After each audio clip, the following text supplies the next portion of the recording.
Good day everyone, we are the Group 1. My name is Hans Dingy Fabricante. I'm the leader of this group. The members are Boji Acuña, Clarice Arangues, Rodolph Ariola, Christian Car Garcia, Ralph Ronan Lugmao, and Jenny Rose Ann Rojas.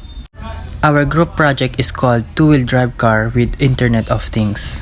In this project, the car should be controllable from a remote location via a Bluetooth connection. This enables users to operate the car within the Bluetooth range, allowing for greater flexibility and convenience. The car can be used as an educational tool for teaching students about robotics, programming, and Bluetooth communication. Other than that, the car can be a fun and engaging hobby project for individuals interested in electronics and robotics. Materials and components used in the group project are microcontroller, L298N motor driver, 2 DC motors and wheels, HC05 breadboard, LED lights, jumper wires, AA batteries, and chassis for the car. The 2 DC motors is connected to the motor driver. The input 1 of motor driver is connected to the pin 13 of Arduino's digital pin. The pin 2 of motor driver is connected to the pin 12 of digital pin. The pin 3 of motor driver is connected to the pin 11 of Arduino's digital pin. The pin 4 of motor driver is connected to the pin 10 of digital pin.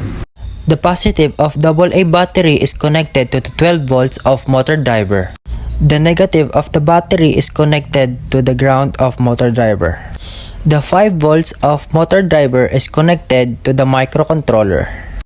The VCC of HC05 is connected to the 5 volts of the microcontroller. And the ground of HC05 is connected to the ground of microcontroller. The HC05 TXD is connected to the Arduino's RX. And the RXD of HC05 is connected to the Arduino's TX. This project showcases the potential of Internet of Things or IoT technology in creating a remote-controlled smart car using an Arduino microcontroller and an HC05 Bluetooth module. The car is connected to the Bluetooth module, allowing for remote control, while Arduino microcontroller, the brain of the car, responsible for processing commands and controlling the motors. An HC05 Bluetooth module facilitates wireless communication between the Arduino and the remote control device.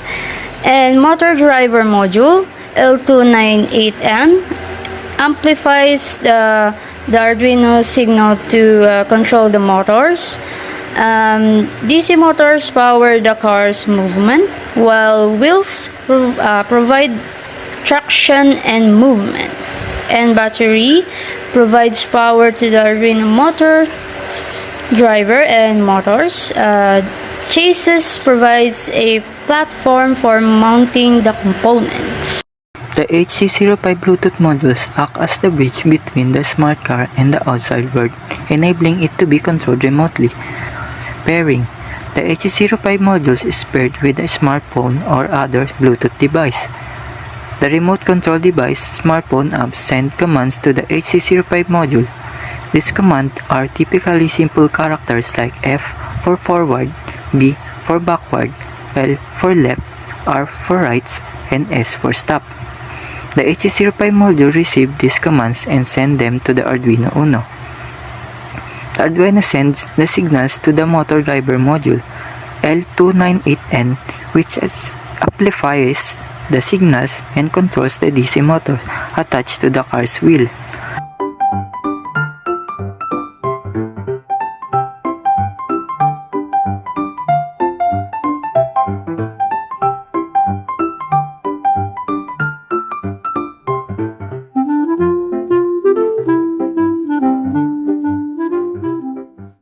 Good day, ma'am. This is our task 3 and it's called Two-Wheel Drive using IoT applications. So let me introduce myself first. I'm Oles Acuña. I'm Ronan Lugmao. Rodolph Martin Ariola. And I'm Hans Fabricante. I'm Ross Jenny Rose. I'm Maria Clarice Arangues. I am Christian Car Garcia.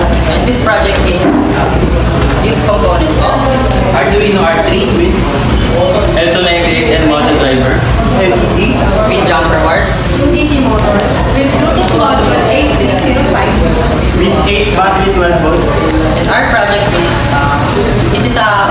concept. First things first, you need to download an app and it is called SRITU Hub. If you want to connect this app to the car, you need to click this one. And then choose the HC05. If you want to move forward, click the up button. And if you want to go backward, click the down button. And if you want to turn left, you click the left button. And if you want to turn right, click the right button. As you can see, it has some features of up, forward, backward, left, and right. As you can see, we use the LEDs to this project. And the anode pin of the LEDs is connected to the 3.3 volts of the Arduino, and the cathode pins is connected to the ground of the Arduino. Tastes good like soul food. Parked up outside in the old school. Some challenges that we encounter. Connecting multiple components such as motors, motor driver, Bluetooth module, power source to the Arduino can be confusing, especially for us like beginners. Solution that we came up. Clear wiring diagram. Start with the detailed wiring diagram that clearly shows the connection between each component and the Arduino pins. Color coding.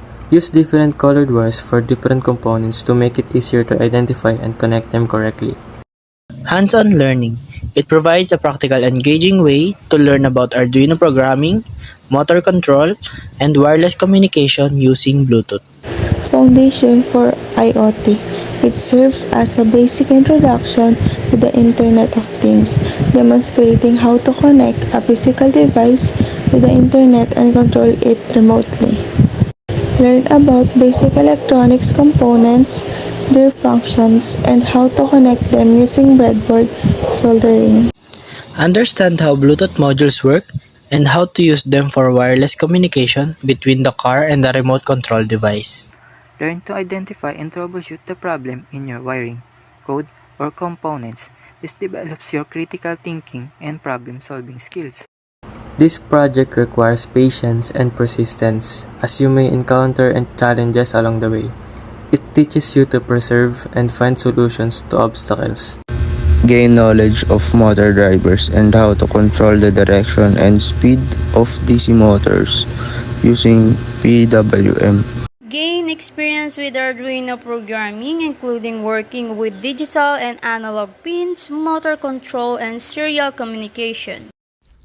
In this project, I am encouraged to experiment with different designs, features, and functionalities for our RC car.